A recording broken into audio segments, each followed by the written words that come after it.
Our focus skill this week is figurative language. You have learned that authors may use figurative language to help readers clearly picture what is happening in a story.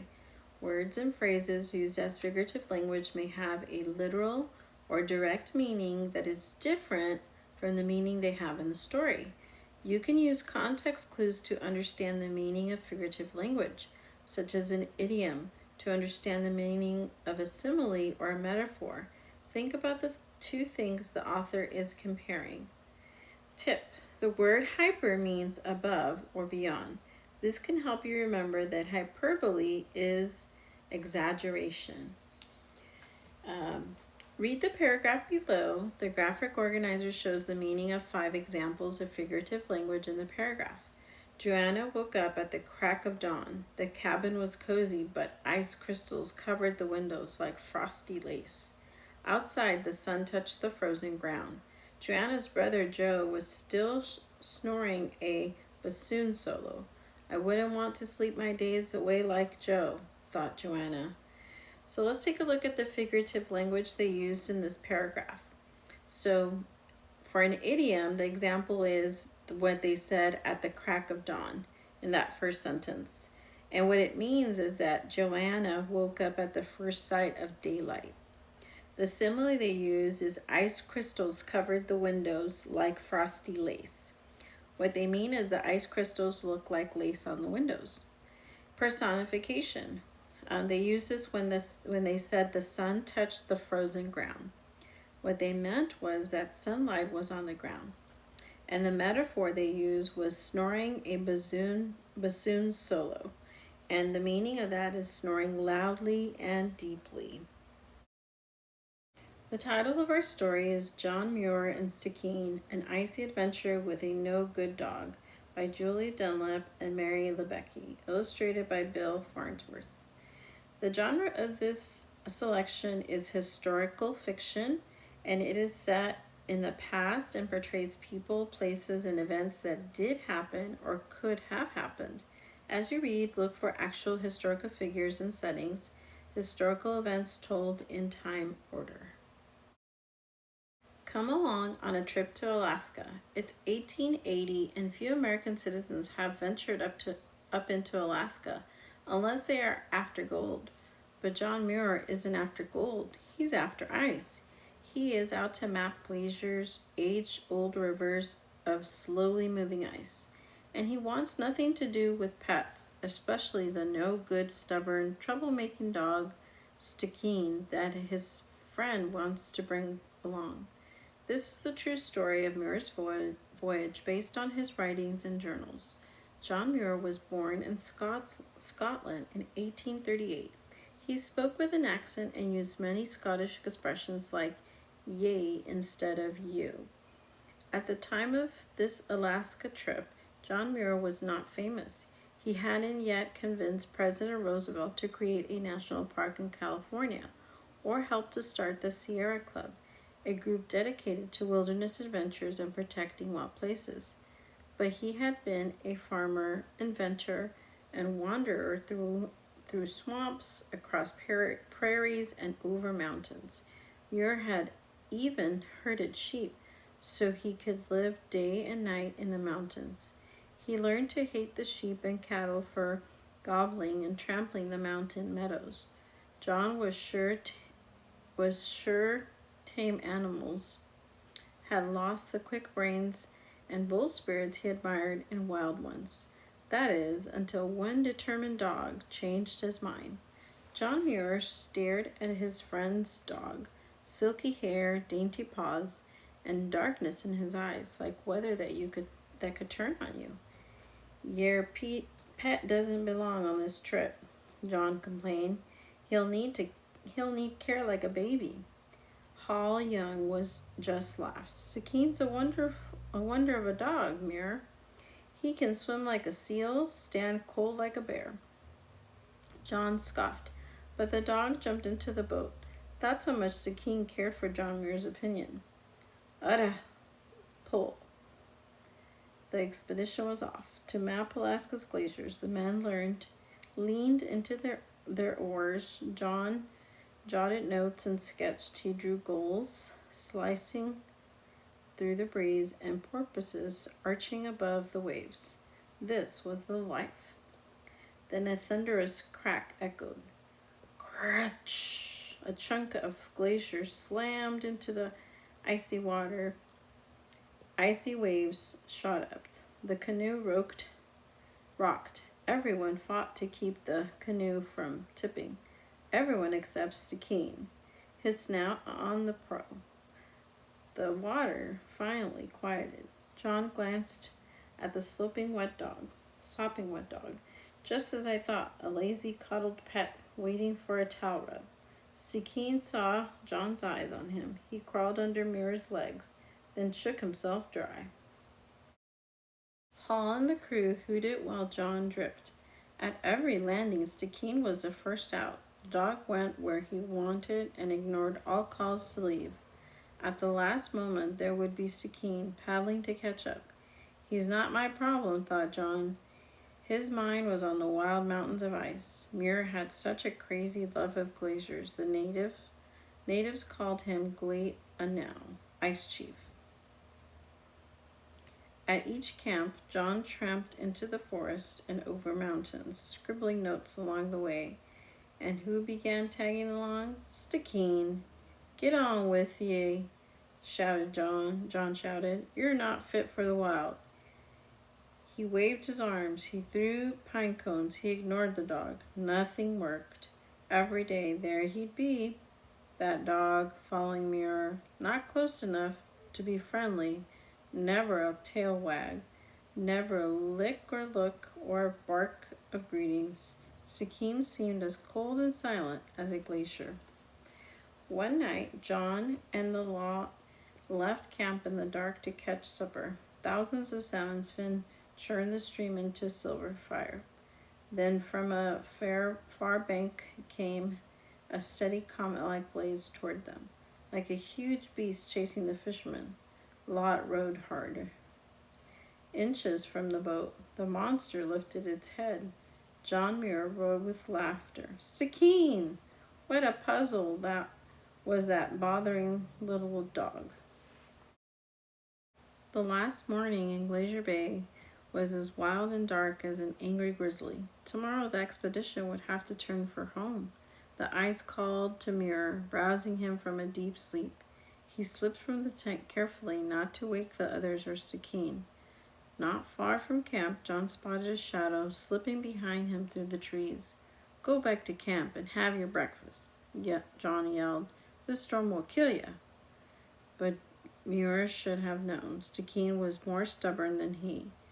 Beaten, John offered the drenched dog a bit of his biscuit. John hiked up rocky slopes, leaving the dog to do as he wished. A shaft of sun split the storm. Ahead stood the king of glaciers, hacking ice steps with his axe. Muir climbed the blue wall. Stikeen climbed after.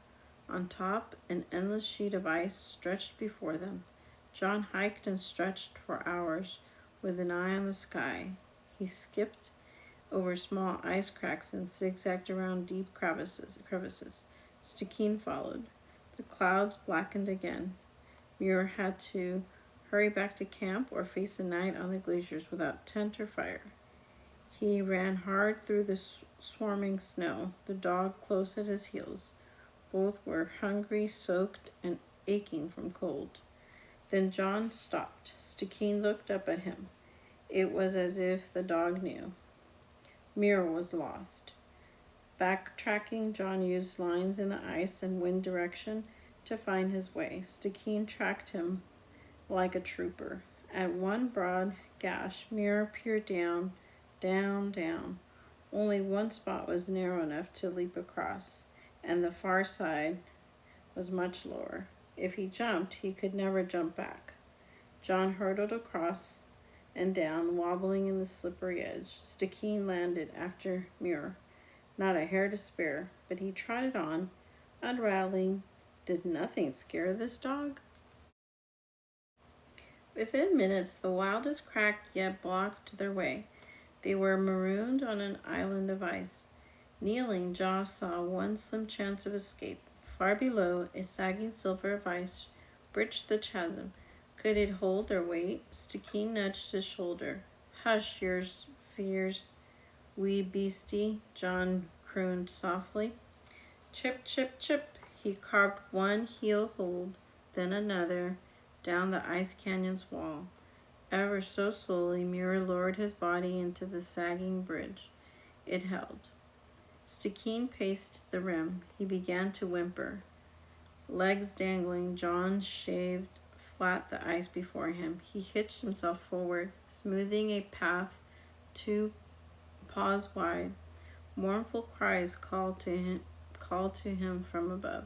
Somehow, John's cold, clumsy hands cut a ladder up the other side of the canyon, and he hauled himself out of danger, but he didn't rejoice. He looked back for the dog. Could that pitiful creature wailing and pacing be Stickeen? Come on, Muir pleaded. Ye can do it, wee boy. Then Stickeen lay down. His howls dipped and screeched. John tried ordering him. Stop your nonsense. Shaking, Stickeen replied with more miserable wails. Time was running out.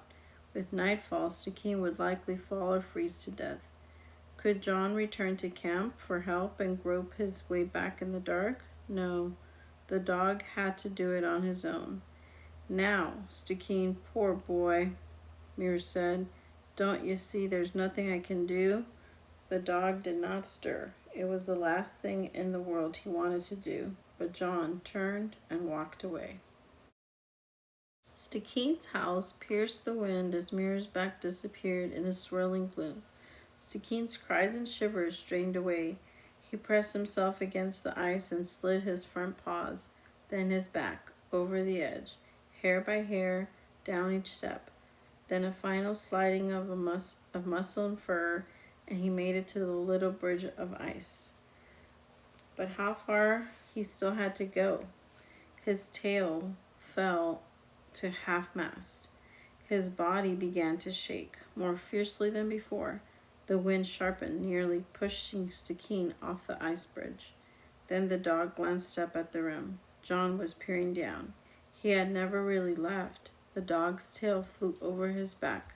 Steady as the pelting snow, Stickeen moved over John's bridgeway path. But at the wall, Stickeen stopped and eyed the towering cliff.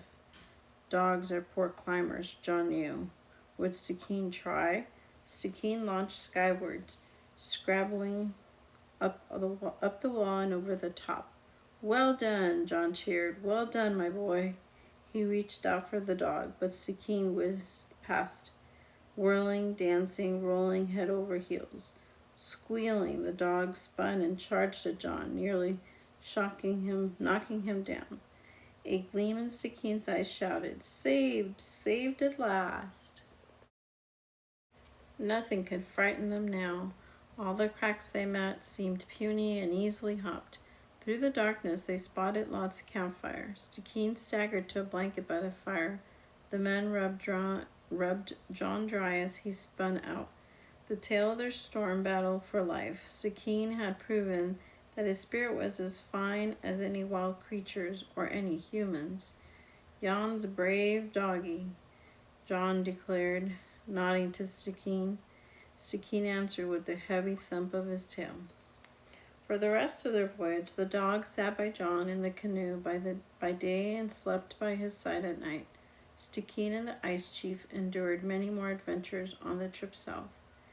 At Sitka, Alaska, John had to leave his companions to catch a steamship home to California. The crew had to hold the struggling dog while John stepped into the pier. Stickeen stood on the canoe, howling, his mournful goodbye carried on the winds. John never forgot his brave friend. Muir devoted himself to protecting wildlands, talking to presidents, giving speeches, and writing books about our need for nature's freedom and beauty. But he always had time to tell his favorite tale of Stickeen's struggle for life on the ice in Glacier Bay.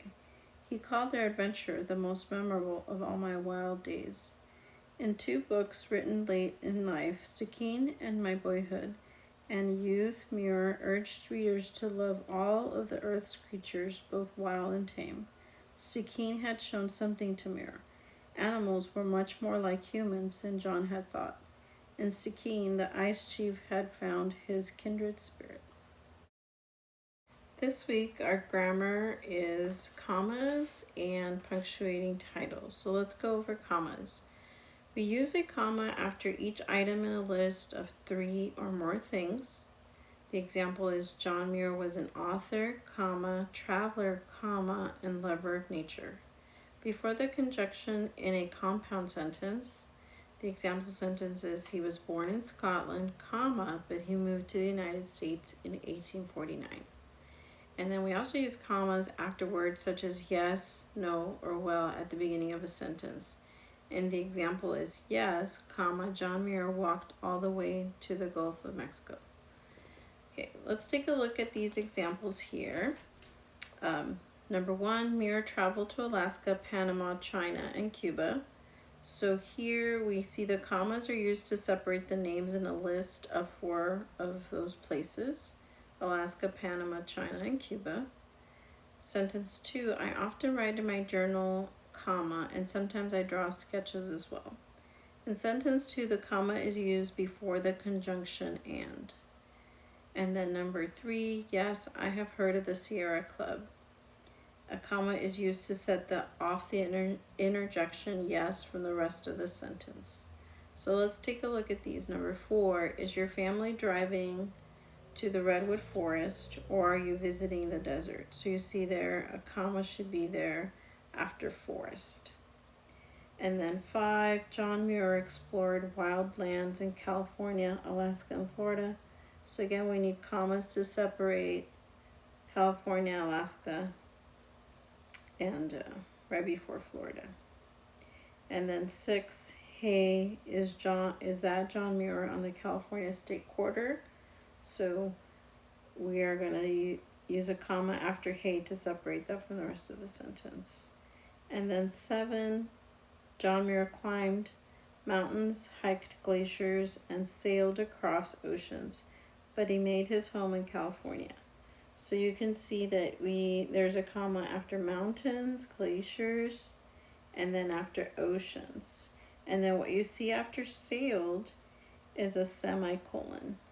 And the semicolons are used to connect to related sentences, but they're also used to team up with a transition, usually a conjunctive or adverb, to connect two sentences close in meaning.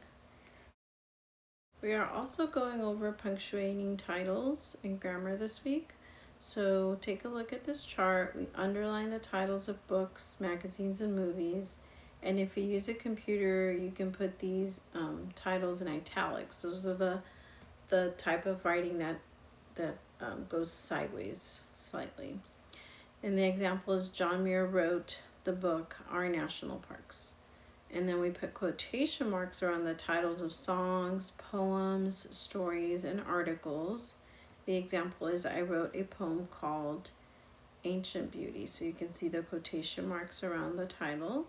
Remember to capitalize the first word, the last word, and all other important words in a title. Some forms of the word be are considered important words. So here we see in sentences 1 and 2 that I already put quotation marks around the title, but because that's an article, so it says the article John Muir, Defender of Nature, appeared in our school newspaper. So again, remember, if it's a song, poem, story, or article, then you will use quotation marks around the title. The documentary film John Muir's High Sierra was made in 1974. So because that's a movie, a documentary film, it's a movie, so we underline that. And then we use quotation marks in dialogue. That's dialogue is a conversation in which 2 or more speakers take part. We especially see that in our Reader's Theater when we go over Reader's Theater, because there's characters that are discussing something with each other, they're speaking. When you write dialogue, use quotation marks before and after the exact words that someone says. When the quotation is the beginning of a sentence, Then you begin the first word with a capital letter, and you place the punctuation marks at the end of a direct quotation inside the quotation marks. So the example is, summer is my favorite season, comma, said Henry, sorry. So quotation marks around what he said, including the comma. When words such as she said come before a quotation, then you put a comma between them and the first quotation marks. So look at that example. She said, comma, quotation marks, don't forget your lunch, exclamation mark, quotation marks. Okay, now let's work on page 103, and this is on punctuation. It says to complete each sentence by adding a comma, colon, or hyphen, and then you write comma, colon, or hyphen to identify the punctuation mark that you added. So the first one says, I once visited Anchorage, Alaska. So you'll hit there, you use a comma to separate the city, Anchorage, from the state, Anchorage, Alaska. Okay, and then number 2, this is what I took: a camera, my suitcase, and a travel book. And you can see that they already have commas after camera and suitcase, so you actually need a colon. The colon is 2 dots there, and that mark is used after statements such as an independent clause. And remember, independent clause can be a sentence by itself, or that introduces a quotation mark or an exclamation or example or a series. So in this case, we have the items that are in that person took. So it's a series. All right, number 3, it says, my uncle who is 22 also came. So here we actually need to use a hyphen. And a hyphen is a punctuation mark that's used to divide or to compound words, word elements, or numbers. So here we have word numbers. So 22 is separated by a hyphen, or connected with a hyphen. All right, number 4, one day we took the train to Fairbanks, Alaska. So there we need a comma to separate the city from the state, Fairbanks from Alaska. And then 5, I ate chocolate covered peanuts on the train. So we're going to use a hyphen to separate those compound words, chocolate covered peanuts on the train. All right, I want you to finish 6, 7, and 8 on your own, and then let's take a look at the bottom. It says to rewrite each sentence and then correctly write each title. Number 9, John Muir wrote a book called The Story of My Boyhood and Youth. So remember that titles of books are underlined. And then 10, Alaska's Flag is the title of the state song.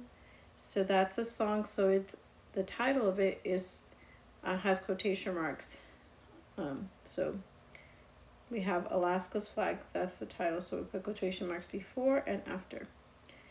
11, my mom thinks the newspaper USA Today is the best newspaper. So you underline USA Today because that is the title of a newspaper. And then 12, have you seen the movie 101 Dalmatians? Okay, so because it's the title of a movie, you underline it.